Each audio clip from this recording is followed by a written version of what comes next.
Hello everyone, welcome to my presentation. Its title is What's There Between Slashes, a selection of exercises on phonemic transcription in English. My name is Aleksandra Matysiak. I'm a PhD in linguistics and I work at Jan Kochanowski University in Kielcach and also University of Łódź.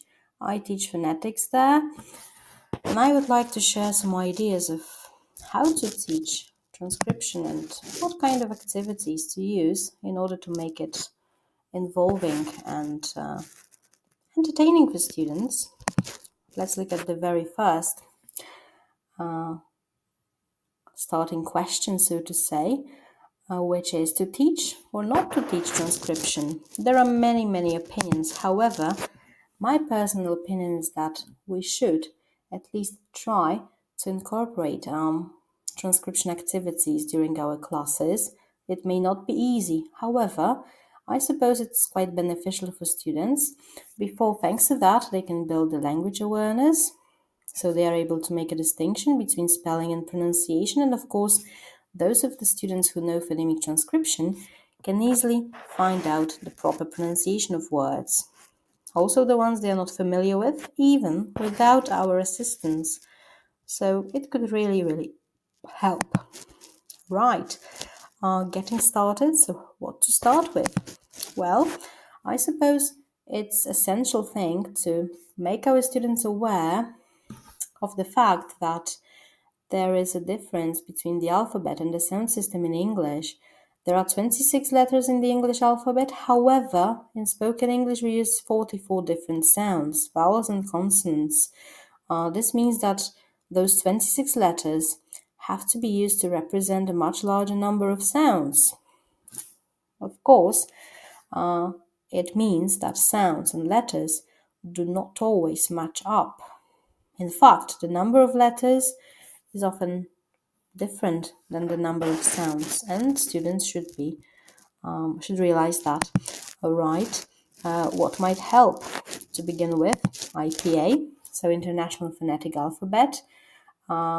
The model that I decided to put here on the slide is related to received pronunciation. So we have division into vowel and consonant sounds. In this particular chart, each sound has its symbol and one word which includes this sound. So for long E, we have a symbol, so I letter with 2 dots, let's say, and we have the word in which it often appears. The letter sequence double E is the sequence where long E usually appears, and the word here is sheep. For the contrast, short E has the symbol which looks like number 1 in the Roman calendar, and ship is the word in which we can find this particular sound. So IPA represents the symbols for English sounds, and thanks to IPA, learners of English are able to recognize and use those symbols.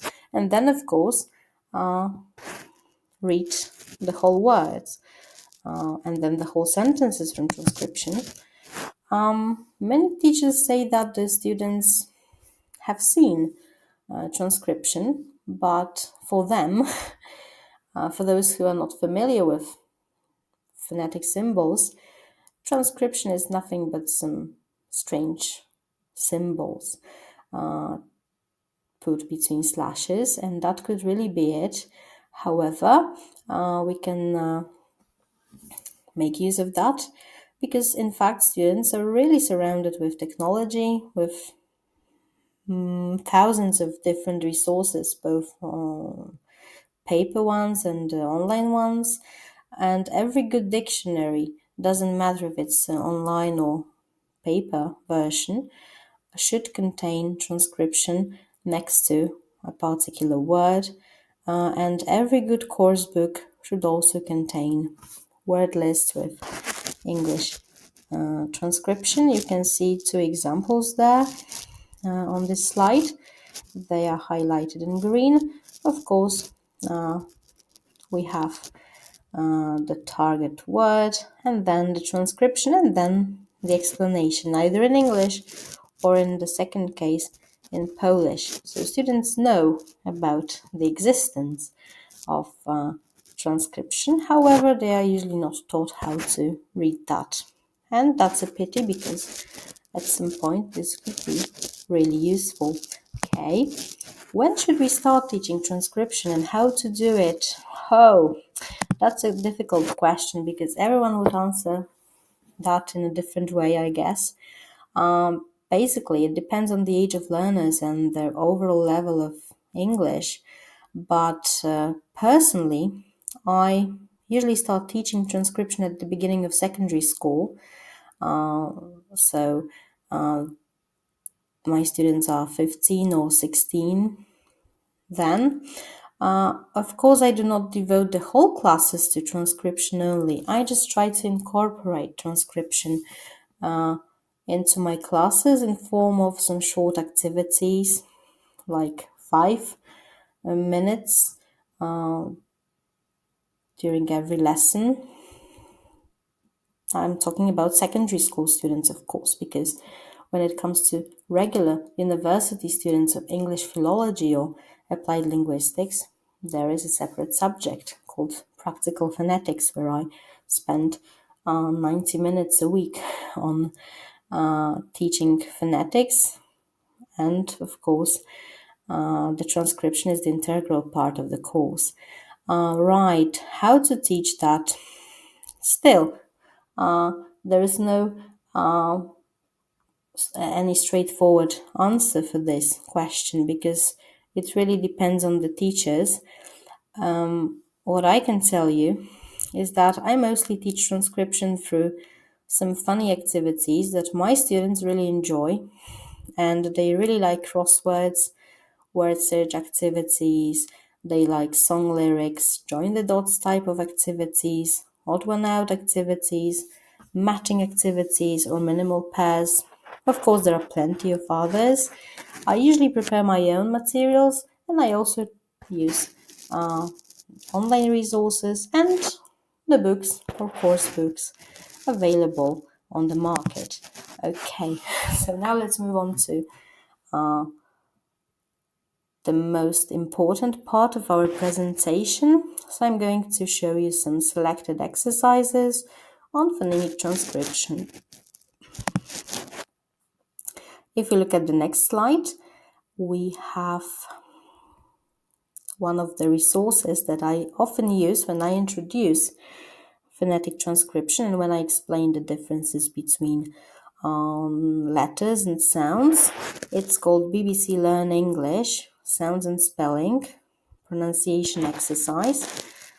And we can take a look at it right now. It comes from BBC Learn English website.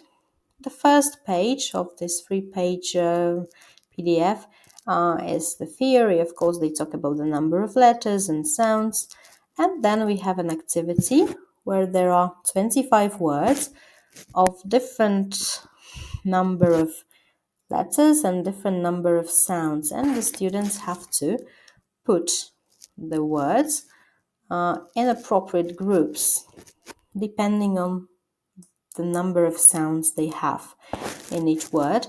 If we look at the word horse in RP, so British English variety, there should be 3 sounds, h, long o, and s. So, consequently, this word goes to this group of 3 sounds. And we do the same with the rest of the words. Here we have the answer key as well, which could be useful for both teachers and students, especially when it comes to some words which have 2 sounds. Very often students think that the word cow has 3 sounds because they don't realize that ow is a diphthong here, so it's treated as 1 sound. The same with no. The same situation with no. We have n and diphthong o, and o is very often treated as 2 sounds by the students. However, it's a diphthong, so still there should be 2 sounds. So altogether there should be one sound. So altogether there are two sounds, n and o. Okay. Let's move on to the next slide now. Here we don't have any separate PDF activity. We have the web page that contains a mixture of really good resources or worksheets of various types, offering a range of activities at different levels. So if we go to it, we can easily see that there are plenty of different activities. Due to the time limitations of this presentation, which shouldn't exceed 45 minutes, I'm not going to show you everything. I'm just going to show you two activities. Perhaps to start with, let's look at transcription activity. It's a very nice one where the students have to look at the transcribed words on the right, and they have to put the words in ordinary spelling on the left. Let's look at the example. We have chair in transcription, so this is the word in spelling. The same goes for the rest. We have teacher, book, pen, door, Monday, and so on. So students should be able to read the words from transcription and provide the spelling here. Okay, when it comes to another activity, we could take a look at a similar one. We have words in transcription, and the students are supposed to try to put the spellings here. Okay, right. So we could now take a look at our next slide, because here it presents the course books that I often use during my phonetics classes, but I also take some activities when I teach secondary school students. A series of books is called English Pronunciation Use, and there are different levels: elementary, intermediate, and advanced. I mostly use activities from intermediate and advanced, so I'm going to elaborate on them.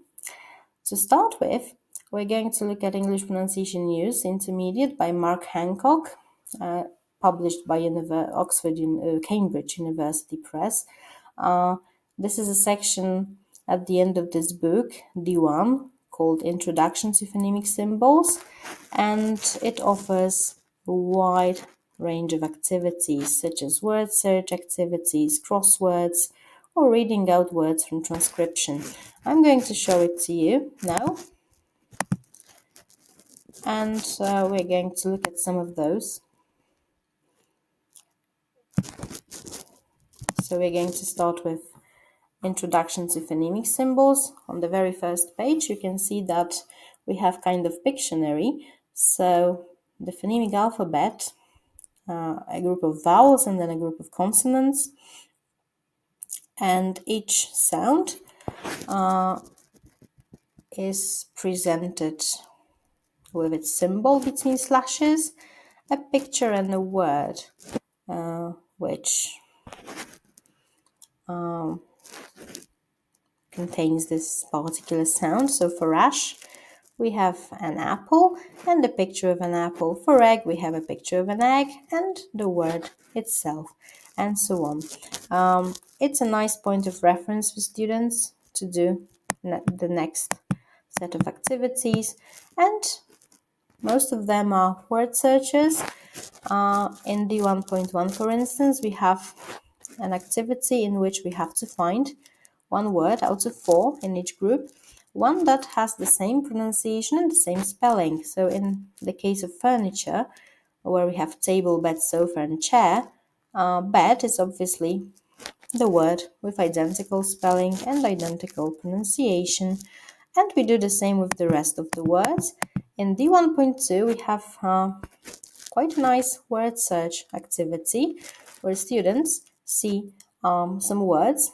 To be more precise, there are 16 words. One is done, so 15 to do, which are given in ordinary spelling. They have to try to find the words in transcription here in the chart. They can go across or down, and all the symbols should be used. So there shouldn't be any gaps in this activity. Not so easy, but students try anyway. And then we have, of course, some crosswords with long vowels, with short vowels, with diphthongs. Then we have some reading from transcription activities, like we have some short phrases. We have to read the words from transcription and put them in spelling, like watching TV, ski jumping, washing the dishes. We have some clues, of course, and that's quite a nice activity for students, I suppose. And in D1.5, we have an activity with diphthongs and monophthongs. We just have to put the consonant together with the vowel and see what kind of word we are going to have. So t plus oi will give us toy. So we should find it here above. Yes, we have it. And put it here. B plus oi will give us boy. So we already have it. And so on. D1.6 and D1.7, these are both related to word searches. D1.6 contains the names of 13 different foods, let's say. Here we have some pictures, so it's easier for students to find them, I suppose. However, in D1.7, we don't have any clues. So the students have to try to find 13 jobs in the word search, relying on what they've already learned and using their own common sense and intuition. Of course, we also have word squares where students have to put appropriate consonants so as to create logical and existing words. The words are given here below each word square. However, they have to be put correctly in a way that we would be able to read them in different directions. So it requires some logical reasoning sometimes. So that's not so easy. Okay, and another set of activities would be English Pronunciation in Use Advanced by Martin Hewings, published by Cambridge University Press. I often use it quite a lot, and the activities that I would like to show to you are the ones related to transcription. And we start from this particular page. We can see that there are plenty of nice activities related to the symbols. So first of all, we have short vowels. We have to decide which short vowel will appear in the underlined letter. So for example, in rich, the sound that appears in the place where there is I letter, there should be short C. And we have to do the same thing with the rest. In exercise 2, we have to put appropriate short vowel into the sentences. In exercise 3, we have to look at long vowels that are presented here and, of course, decide which one or which ones we can put inside particular words to create existing words. Like the first one, h and m. H is at the beginning, m is at the ending. We should have a vowel sound which could create a logical and existing word. And out of those 3 long vowels, I suppose just long a is correct. We would have harm because we don't have the word him or hum. So I guess just long a is the correct option. But in the next one, the one that starts with b and finishes with t, I suppose all of the vowels could be okay, because if we put long e there, we have beat. If we put long u there, we have boot. If we put long O there, we have bought. So all of those are correct. So what we have to do is the same thing with the rest of the words. Long vowels, again, we have word squares, and we have to decide which long vowel from the ones presented here would be the one that could complete the word squares in an appropriate way. So basically, if we go down, there should be an existing word, and if we go across, there should be another word that exists in English. So as the example shows, in the first word square, the missing sound was longi. So if we go down, we have week. If we go across, we have meat. This is what we need to do with the rest of those word squares. And of course, the next activity that we are interested in would be to look at ordinary spelling and decide which transcription is appropriate for that. We have the word deep as an example. So of course, double E in spelling really stands for long E in pronunciation, so we choose the first option. This is what we do with the next 14. Then, the other way around, we have to decide which spelling is correct when we look at the transcription. So in the first case, we have store, so long O at the end. So the second word is correct. And we do the same with the rest 14. Now we have the activities with diphthongs, very similar to the one from Hancock from English Pronunciation News Intermediate. Basically, we have to combine a consonant plus a diphthong. So, for instance, if we combine b plus e, we should get the word bear. Let's find if it's here. Yes, it's here. So this is this word. We put it in the first gap.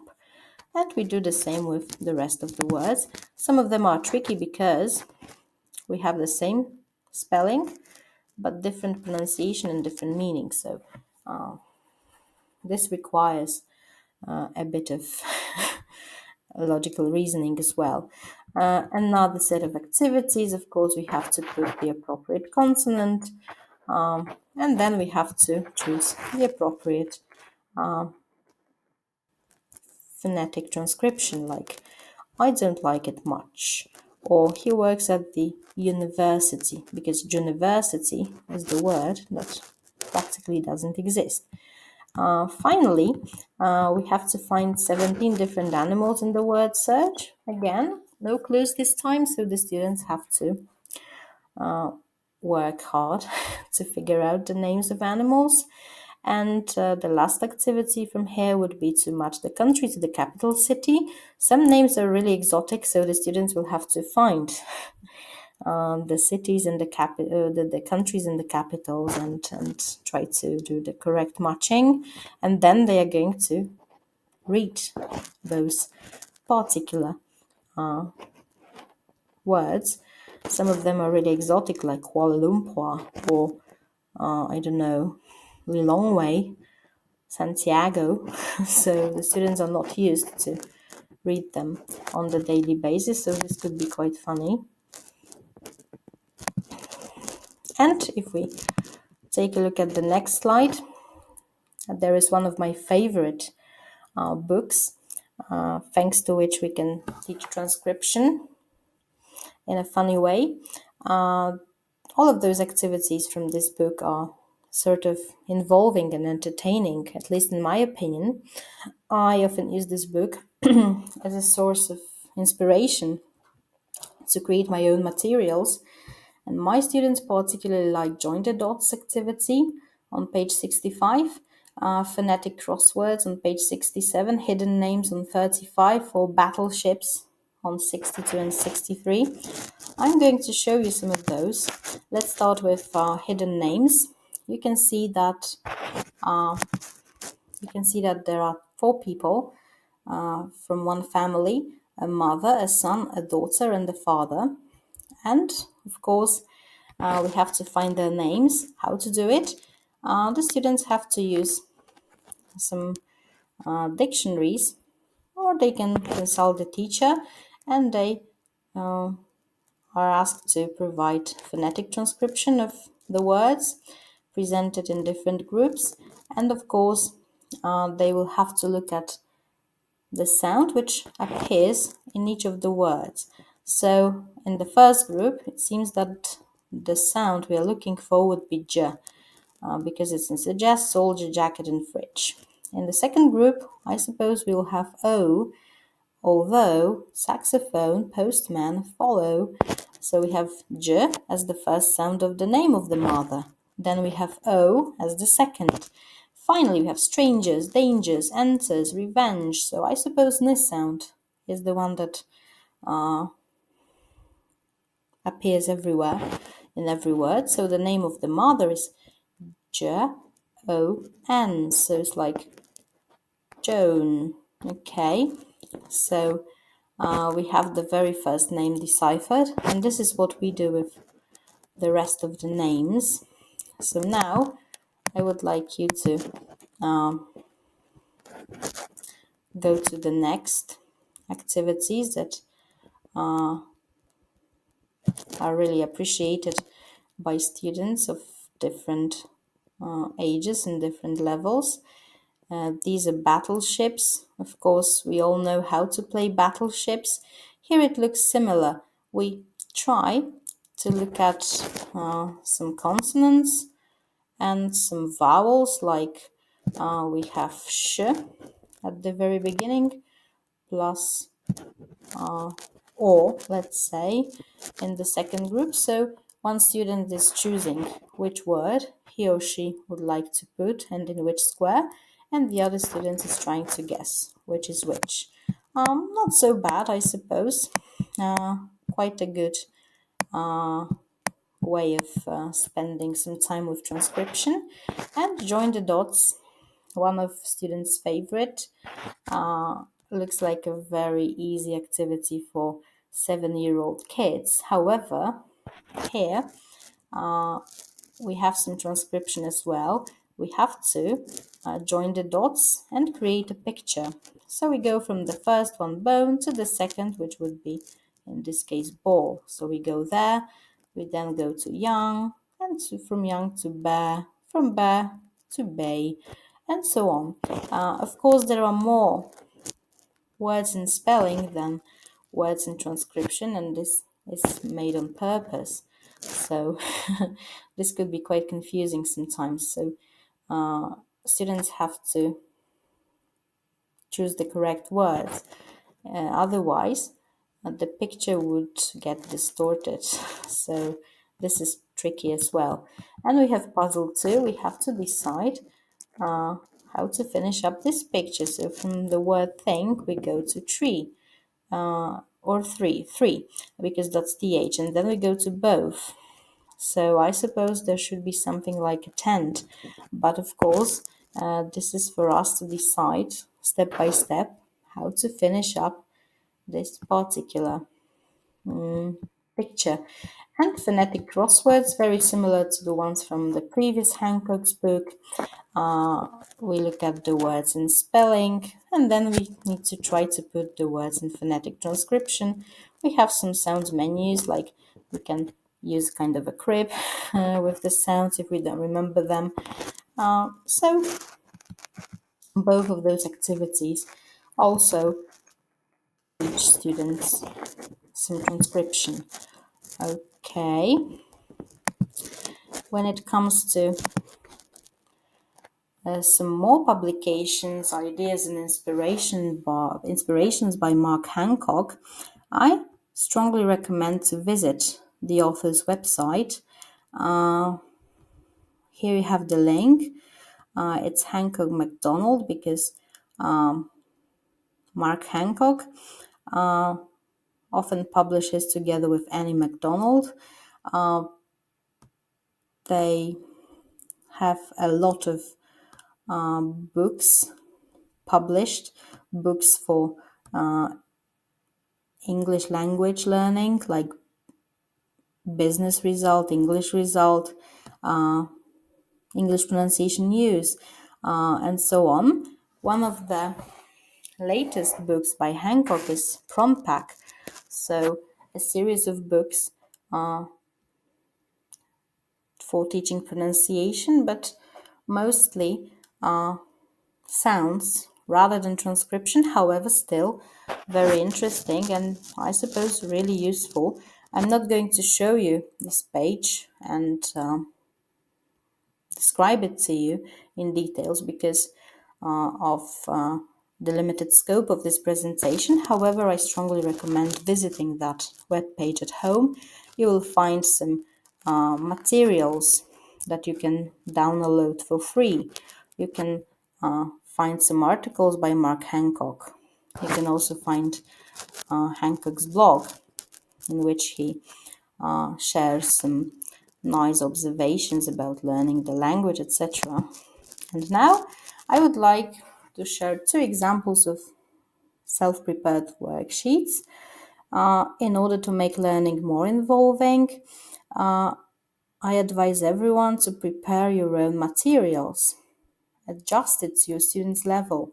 In case of English learners who have just started learning phonetic transcription, choose rather easier activities such as matching activity, which includes some simple words that they know.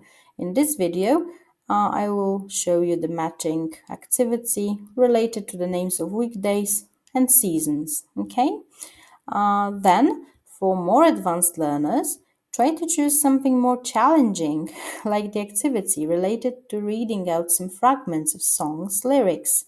In this video, I'm going to show you a set of popular Christmas songs and the lyrics of them, where students are supposed to figure out the title and the artist in transcription. So let's look at the matching activity. I promised that to you. So let's see. It's a very easy handout, one of the most basic, but quite entertaining if somebody starts learning transcription. We have 2 activities there. The first is like match the weekdays to the phonemic transcription. So we have Monday, Tuesday, Wednesday, Thursday, Friday, Saturday, Sunday. And of course we have to match the transcription. I suppose even the students who are not that familiar with transcription should do it easily, especially such easy names of days of the week, such as Monday or Friday or Sunday. They shouldn't have any problems with that. Exercise 2 is a bit a bit more complicated. So we have 4 definitions of seasons, and the students will have to read the descriptions and decide which season is being described. And of course, on the bottom of the activity, they have some names given in transcription. So we have winter, summer, autumn, spring. They have to match A, B, C, D to the sentences, which is not that complicated, I suppose. And I also promised another activity. So recognize the song, and here we have it. Which song is that? The task is as follows. Look at some transcribed fragments, decide which song a given fragment comes from, write the artist and the title above each Christmas song. I'm going to give it this Christmas as well, because both university and secondary school students really liked it in the past. So here we have some fragments of very popular Christmas pop songs, and it looks the way that I choose one student to read one passage, and then the whole group is trying to guess which song could that be. So I'm not going to tell you which is which, so as not to spoil the fun. However, I suppose you shouldn't have that many problems, especially with the first one and the second one. At this point, it's worth noticing that such longer activity with longer sentences in transcription should be given to more advanced learners, okay? Because this could be too complicated for those who have just started their adventure with transcription. it's a pity that I can't give you more worksheets due to the timing of this presentation, which is quite short, like from 30 to 45 minutes. However, I hope you enjoyed, and I hope you liked the activities. As a bonus, I have something nice for you. So 2 web pages which could turn out to be useful in preparing transcription activities. So basically, I know that there are problems with typing texts in IPA because some of us do not have the special IPA font. However, there are web pages which make it possible for us to solve this problem. And there are 2 web pages thanks to which we can write and we can use IPA transcription. We can create our own texts, and in the first link we have kind of IPA editor where we can create the texts, and we can of course copy the text, and most doc editors shouldn't have any problems with transcription prepared this way. They should read it, and you don't have to download any special font. Of course, this is the page we are talking about. Here we have IPA phonetic symbols for different languages, including English, of course. So let's try to write the word church. Slash, we can have ch, and we should have long schwa, and ch once again. And here we are. If we want to have the word judge, we put j, and then we put short r, but I have to find it. Okay, it's here.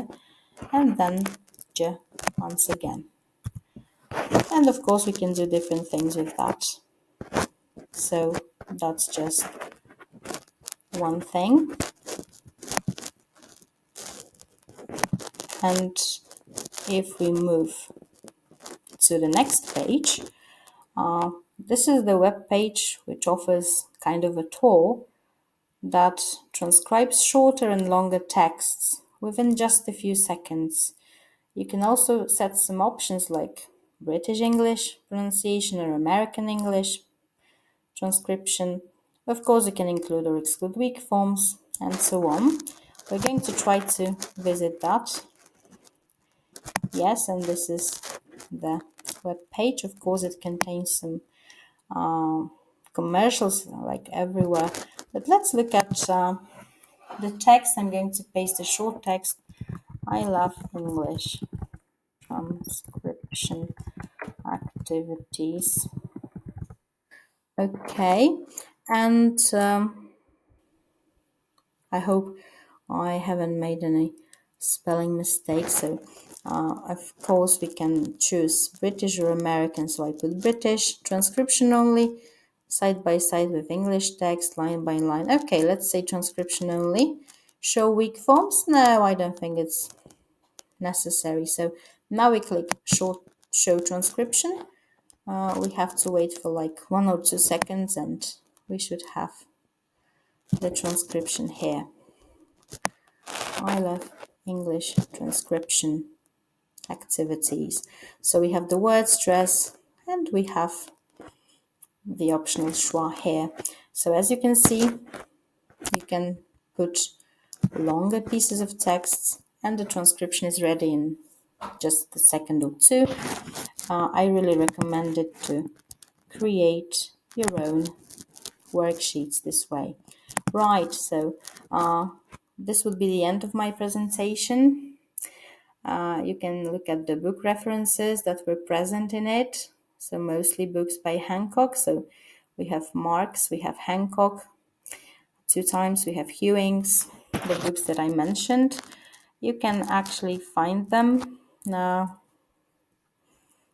online. You can buy them at Amazon, for instance, but also on some Polish web pages because these are very, very popular.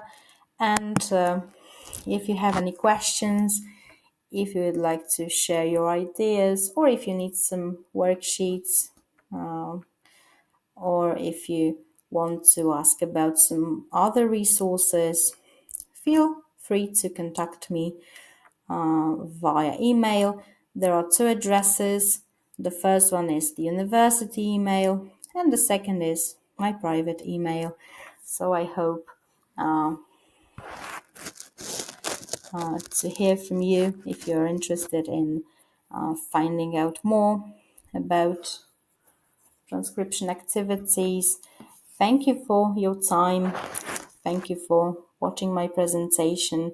I hope you enjoyed at least some of those activities, and I really hope that you will use some of those ideas presented here. Perhaps you will feel inspired to create your own worksheets, and you will find some time to incorporate transcription to your classes, which would be beneficial for your students. I'm really sure about that. So once again, thank you so much. And well, hopefully see you soon and have fun with transcription activities. Bye bye.